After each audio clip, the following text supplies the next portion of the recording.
ഇല്ലാത്ത കിണറാണെങ്കിൽ ചളിവെള്ളമൊക്കെ തന്നെ കിണറിലേക്ക് ഒഴുകാനുള്ള സാധ്യതയുണ്ട്. അതുകൊണ്ട് തന്നെ എല്ലാ കിണറും ക്ലോറിനേഷൻ ചെയ്യണമെന്നാണ്. ബ്ലീച്ചിങ് പൗഡർ കൊണ്ടുവന്ന് അത് കിണറിൽ ഒരു വാമ്പേരിക്ക് ഒരു തീപ്പെട്ടിക്കൂട് എന്ന കണക്കിലാണ് വേണ്ടത്.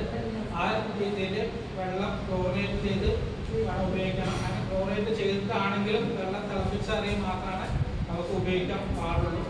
അപ്പോൾ ഈ രീതിയിൽ കാര്യങ്ങൾ ചെയ്യണം. അതുപോലെ മാലിന്യം നമ്മുടെ വീട്ടിൽ പലതരത്തിലുള്ള മാലിന്യങ്ങൾ ഉണ്ടാവും.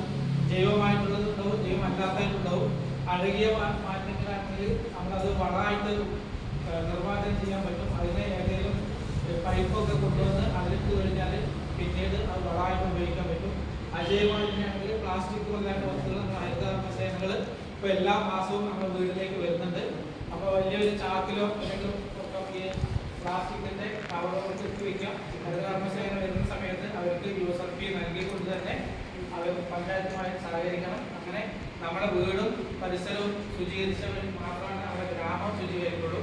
അങ്ങനെ ശുചീകരണം ഉണ്ടായെങ്കിൽ മാത്രമേ നമുക്ക് പകർച്ചവ്യാധികളിൽ നിന്ന് രക്ഷപ്പെടാൻ സാധിക്കുള്ളൂ. അപ്പോൾ എല്ലാവരും അവരുടെ വീടും പരിസരവും ശുചിയായി നോക്കിക്കൊണ്ട് നമ്മുടെ ഗ്രാമത്തെ ശുചിത്വ ഗ്രാമമായിട്ട് തീർക്കാൻ വേണ്ടി നിങ്ങളുടെ എല്ലാവരുടെയും സഹകരണം ഉണ്ടാകുമെന്ന് അഭ്യർത്ഥിക്കുന്നു.